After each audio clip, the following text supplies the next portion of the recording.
안녕하세요. 오늘은 지난주에 이어서 그 신약 성경 야고보서를 이렇게 한번 살펴보는 것으로 목장 공부를 하고자 합니다. 야고보서는 그 제목이 야고보가 지은 것이라고 Letter of James라고 그렇게 영어로 표시가 되는데요. 그래서 제목에서부터 야고보가 적은 것이라고 우리가 알 수 있습니다. 아마 여러분들은 어떠신지 모르겠는데 저는 처음에 이 영어 성경을 보면서 한글은 야고보라 하는데 왜 영어로는 제임스라고 하는지 많이 궁금했습니다. 근데 히브리 말에 그 야곱이라는 것을 발음이 이야콥 이렇게 나거든요. 근데 그 히브리 말의 이야콥을 헬라 말로 발음하면 이야코브 이렇게 해서 우리가 적는 야고보처럼 그렇게 발음이 납니다. 사실은 그게 헬라 말 발음입니다. 그런데 그 헬라 말의 야곱을 영어로 옮기면 그것이 제임스가 됩니다. 그래서 사실 우리가 이야기하는 야고보라는 것이 실제 그 발음하고는 더 가깝다고 보시면 맞습니다. 근데 이 야고보인데 어떤 야고보라는 것이 이제 문제가 되는데요. 신약 성경에 등장하는 이 야고보서를 적을 만한 사람은 세 사람 정도입니다. 첫 번째로 생각할 수 있는 사람들이 12사도 중에 두 사람의 야고보가 있죠. 세베대의 아들 야고보와 알페오의 아들 야고보가 있습니다. 그런데 세베대의 아들 야고보, 즉 사도 요한의 형인 야고보는 그 사도행전 13장 2절에 보시면 일찍 순교를 했기 때문에 이 야고보서를 적을 수 있는 사람이 아닙니다. 그 두 번째로 나오는 그 알페오의 아들 야고보는 초대교회에 잘 알려지지 않은 사도입니다. 그리고 이 야고보서를 보면은 이 저자가 자신이 사도라고 이야기를 하고 있지 않습니다. 보통 사도였으면 그런 말을 할 텐데 그런 말을 하지 않는 것으로 봐서 이 저자는 12사도 중에 한 사람이 아닌 것으로 그렇게 추정을 할 수 있습니다. 그러면 나머지 한 사람이 누구냐 하니까 예수님의 이복 동생인 야고보입니다. 여러분 그 마태복음 13장 55절에 보면은 그 갈릴리 사람들, 특별히 그 예수님의 고향 동네 사람들이 하는 말이 있죠. 예수님을 이렇게 이야기합니다. 이 사람은 목수의 아들이 아닌가? 그의 어머니는 마리아라고 하는 분이 아닌가? 그의 아우들은 야고보와 요셉과 시몬과 유다가 아닌가라고 이야기를 합니다. 그래서 요때 나오는 이 예수님의 이복 동생인 야고보가 이 야고보서의 저자로서 아주 유망합니다. 왜냐하면 그 사도행전 15장을 보시면 예루살렘 종교회의가 나오는데요. 그때에 그 종교회의에 가장 주도적으로 이야기를 하고 마무리를 하는 사람이 바로 이 야고보라고 적혀 있습니다. 그것이 사도행전 15장 13절에서 21절에 나오는 내용입니다. 그래서 저자로서 예수님의 이복 동생인 야고보라고 하는 것이 가장 유망하고 실제로 그렇게 인정이 되어 왔습니다. 네, 그러면 이 야고보서가 누구를 상대로 적힌 것인가를 생각해 보면은요, 그 1장 1절에 세계에 흩어져 있는 12지파에게 문안합니다 라고 해서 세상에 흩어져 있는 유대 사람에게 문안하는 것으로 그렇게 생각되어지고요. 사실 이 야고보서 안에 보면은 모세 오경의 내용이 언급되고 있습니다. 그래서 이러한 내용들을 다 이해할 수 있는 그러면서도 크리스찬인 사람들에게 적은 편지라고 보는 것이 가장 타당합니다. 그러면 이 야고보서가 언제 적혔을 것인가를 생각해 보면은요. 기록에 의하면 야고보는 63년 정도의 순교를 한 것으로 되어 있습니다. 그래서 이 63년 이전에 적혀야 되고요. 그리고 보시면은 그 예루살렘 종교회의가 48년 정도에 일어났는데 그 내용이 아주 중요한 내용이죠. 그리고 이 예수님의 동생 야고보가 아주 중요한 역할을 한 회의입니다. 그런데 그 회의의 내용이 언급되지를 않습니다. 그래서 아마도 48년 이전으로 생각할 수 있고요. 그리고 사도행전 12장 17절을 보시면 그때 이제 사도 베드로가 야고보를 언급하는데요. 그것으로 봐서 아마 한 그때쯤 대략 한 41년에서 42년 정도에는 이 예수님의 동생 야고보가 예루살렘 교회의 지도자로 인정을 받고 있었던 상황이 아닌가 싶습니다. 그래서 이러한 사실에 기초해서 대략 한 42년에서 48년 정도, 한 40년대 중반 정도에 적힌 것으로 그렇게 추정을 합니다. 그러면 어디에서 적힐 것인가를 생각해 본다면 이 당시에 야고보가 예루살렘 교회의 지도자였다라는 것을 생각하면 예루살렘에서 적혔을 것으로 보는 것이 가장 타당할 것입니다. 그럼 야고보서를 왜 적었을까를 생각해 보면은요, 이 당시의 상황을 좀 생각해 보지요. 그때는 이제 스데반 집사가 순교한 이후에 사도들은 예루살렘에 남아 있고 교회 신도들은 곳곳으로 흩어지던 그런 시기였습니다. 그리고 그 당시 초대 교회에는 중산층 이하 출신이 더 많았습니다. 그래서 경제적으로 안정되지 않았던 상황 하에서 가정교회로 모이고 있던 상황입니다. 그리고 그 당시에 어떤 교회가 당면한 어떤 특정한 문제는 없었지만 일상의 삶 가운데에서 이제 크리스찬으로서의 핍박이 오고 있었고요. 그러면서도 그 핍박을 이기면서 예수님께서 전해주신 그 말씀대로 살아가는 과정이 그렇게 쉽지는 않았던 것으로 보입니다. 그러다 보니까 핍박은 핍박대로 이기고 말씀은 말씀대로 살아내야 하는 그런 상황 가운데 있는 우리 크리스찬들에게 지금 야고보가 편지를 쓰는 겁니다. 여러분, 예수님을 구주로 고백하셨습니다.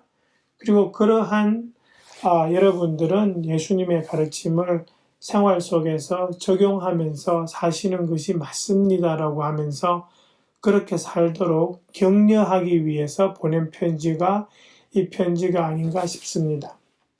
왜냐하면 이 편지 안에는 믿음을 행함으로 나타내야 한다고 강조하는 부분이 참 많습니다. 그 중에 특별히 나오는 부분이 그 2장 17절, 18절 같은 부분, 그리고 2장 24절에서 26절 같은 부분, 예를 들어서 믿음의 행함이 따르지 않으면 그 자체로만 죽은 것입니다라고까지 이야기를 하고요. 24절 같은 경우에는 사람은 행함으로 의롭게 되는 것이지 믿음으로만 되는 것이 아닙니다라고 하면서 행함을 아주 강조하는 그러한 서신서라는 것을 보면서 이 예수님의 동생 야고보가 행함을 아주 강조하고 있다라는 것을 우리가 알 수 있습니다. 그러면 이 야고보에서 우리가 살펴볼 내용이 뭐냐 하면은 야고보서는 처음 시작은 편지의 인사말처럼 시작합니다. 그죠? 12지파에게 문안합니다라고 하면서 시작을 하는데요. 딱 1장 1절로 끝입니다. 그 이후부터는 편지에 상황하는 그러한 내용보다는 크리스찬으로서 마땅히 살아가야 하는 방법을 적은 어떤 지혜서 같은 형식으로 내용이 많이 전개됩니다. 그리고 보면은 또 다른 사도 바울이나 베드로서 같은 경우에는 어떤 특정한 개인들의 이름이 편지 안에 등장을 합니다. 누구에게 문안한다든지 어떤 사람의 상황에 대해서 언급하는 부분이 있는데 이 야고보에서는 개인의 이름은 전혀 등장하지를 않습니다. 그리고 마지막 마치는 부분을 봐도 편지를 마치는 인사말이 보이질 않습니다. 그래서 이 야고보서는 히브리서나 요한일서 같이 아주 많은 사람들을 대상으로 적혀진 그러한 일반 편지서로 그렇게 분류하고 있습니다. 그리고 야고보에서는 어떤 특정한 교리에 대한 신학적인 설명 같은 것이 없습니다. 사도 바울의 그 서신서라든지 베드로의 서신서 같은 경우 또 유다서 같은 경우 그런 경우만 봐도 어떤 특정한 교리들을 설명하는 그런 내용들이 있는데 이 야고보에서는 그러한 내용보다는 단지 신약교회에서 세워지고 있는 교리들의 흔적 같은 것들을 우리가 볼 수 있는 그런 부분들이 있습니다. 예를 들어서 1장 1절에 보시면 주 예수 그리스도라고 부르고 있습니다. 그리고 2장 1절에 보셔도 영광의 우리 주라고 할 때 영어로는 Lord 또 헬라말로는 Curious라고 부르는 부분인데요. 이러한 것은 그 야훼라고 하던 그 하나님 아버지를 지칭할 때 쓰는 부분이 사실은 이 Lord하고 Curious라는 부분입니다. 그런데 이러한 명칭을 예수님에게도 적용하고 있다고 하는 것입니다.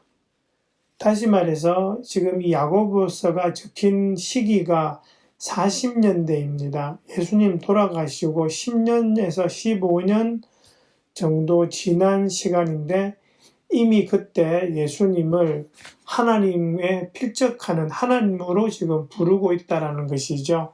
그래서 그러한 예수님에 대한 하나님으로서의 인정이 이미 그 당시부터 세워지고 있었다는 것을 우리가 볼 수 있습니다. 그리고 또 볼 수 있는 것은 2장 12절 같은 데서 보시면 심판이 언급이 되고요. 3장 1절에도 보시면 심판이 언급됩니다. 따라서 이 당시에 벌써 심판에 대한 어떤 그런 교리의 기초가 지금 쌓여지고 있다는 것을 볼 수 있고요.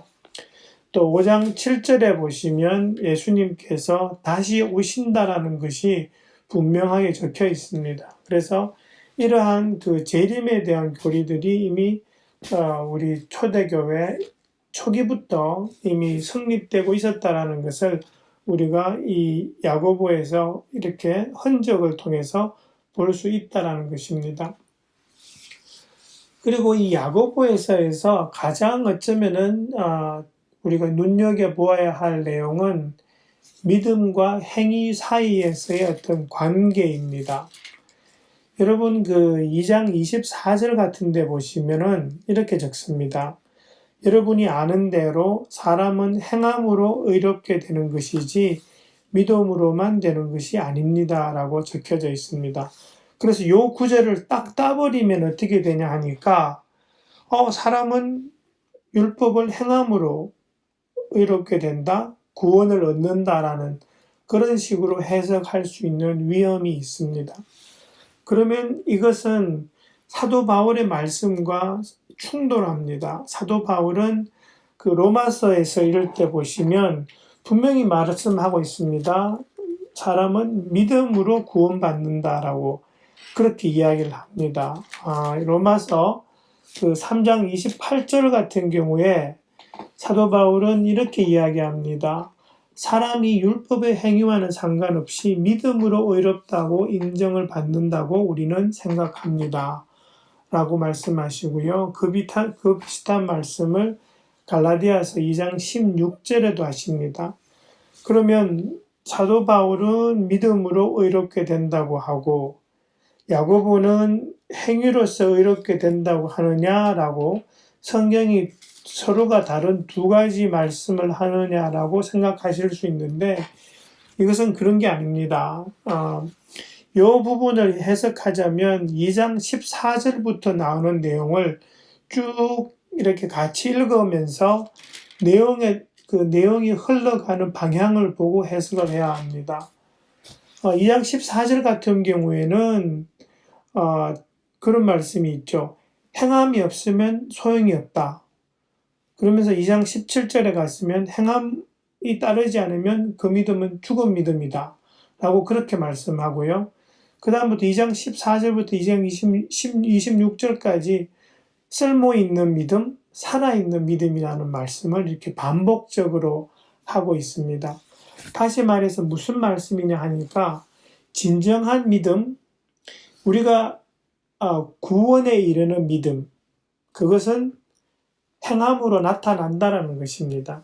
우리가 믿음으로 구원을 받되 그 믿음이 진정한 것이냐 가짜인 것인가를 어떻게 아느냐? 그것은 믿었다는 사람의 행함으로 나타나고 증명이 된다라는 말씀입니다. 그래서 살아있는 믿음이 되자면 행함이 따라온다라는 것을 당연하게 따라온다라는 것을 지금 야고보가 말씀하고 있는 것입니다. 그래서 이것은 상충되는 것이 아니라 자연스러운 결과라고 우리가 해석하는 것이 더 맞습니다. 그 다음에 이제 야고보에서 우리가 또 한번 살펴볼 내용은요. 이 야고보서 읽다 보시면 상당히 이 문장이 간결합니다. 그리고 명령체 단어와 문장들이 많이 등장합니다. 이것은 행위를 강조하는 부분하고 연관이 되는데요. 또 이 내용 중에 보시면 크리스찬으로서 살아가는 도덕성을 강조하는 내용이 참 많습니다. 예를 들어서 1장 19절부터 27절까지 보시면 말씀과 행위가 분리되면 안 된다라고 강조하고 계시고요. 2장 1절부터 13절까지는 교회 안에서 이 부자와 가난한 사람, 이런 사람들을 차별하면 안 된다라고 그렇게 말씀하시고요. 그 다음에 3장 1절부터 12절까지는 혀를 조심해라. 다시 말해서 말에 실수가 없어야 한다라는 걸 강조하고 계시고, 그 다음에 4장에 와서는 1절부터 10절 사이에 세상과 우리 크리스찬은 구별돼서 살아야 한다라는 그것을 지금 계속 강조하고 있습니다. 이렇게 강조하고 행위를 이야기하다 보니까 이 야고보에서의 문체는 항상 간결하고 명령체가 많습니다. 그것이 특징이고요. 야고보서를 우리가 이렇게 총체적으로 살펴보면은 어떤 내용이 되냐 하니까 세상에는 두 가지 종류의 사람이 있다라는 것입니다. 자신이 말한 말을 행동으로 옮기는 사람과 행동으로 옮기지 않는 사람. 그래서 우리가 그 후자의 경우, 그죠? 말하고 행위가 다른 사람을 우리가 보통 위선자라고 하는데, 여기서 야고보서가 이야기하는 것은 우리는 말과 행동이 같아야 한다는 거죠. 그래서 우리가 한번 생각을 해봐야 합니다. 크리스찬으로 살아가면서 정말 나의 믿음과 행동이 실천을 하는가라는 걸 생각해 봐야 되고요. 고민하면은 내리는 결론은 보통 그거죠. 나는 그렇게 애를 쓰고 있는데도 항상 부족한 부분이 있고 우리 힘만으로 불가능하다라는 것을 생각해 볼 수 있습니다. 그래서 이제 하나님의 은혜가 등장하는 거죠. 우리가 믿음과 행동이 일치하면서 그렇게 살아야 되는데 우리 힘으로는 불가능하고 부족하지만 하나님의 은혜로 그것이 가능하다라는 그런 소망을 가지고 우리가 그렇게 노력하면서 살아갈 수 있다라는 것입니다. 여러분, 이번 주에는 이 목사님 그 설교 마태복음 대신에 제가 야고보서로 이렇게 다시 돌아왔는데요. 사실은 지금 예배가 어떻게 될지, 또 인터넷으로 갈지, 또 예배당에 오셔서 예배 드리시는 분들이 얼마나 계실지, 또 목장에는 또 얼마나 많은 분들이 모일지, 사실은 좀 이렇게 불확실한 그러한 상황입니다. 그렇지만 우리가 또 한번 생각해 볼 수 있는 것은 우리의 믿음을 행위로서 드러내면서 살 수 있는 그러한 시간이 또 지금이 아닌가 싶습니다. 그래서 세상은 어지럽지만 저희들은 기도하고 잠잠하게 요동치지 않으면서 정말 하나님 말씀대로 그렇게 살아가도록 그렇게 애쓰면서 지내야 하는 시간이 요즘이 아닌가 싶습니다. 또 이렇게 목장 성경 공부 가운데에서 함께 은혜 나누시는 그런 시간이 되기를 소망해 봅니다. 수고해 주시기 바랍니다. 감사합니다.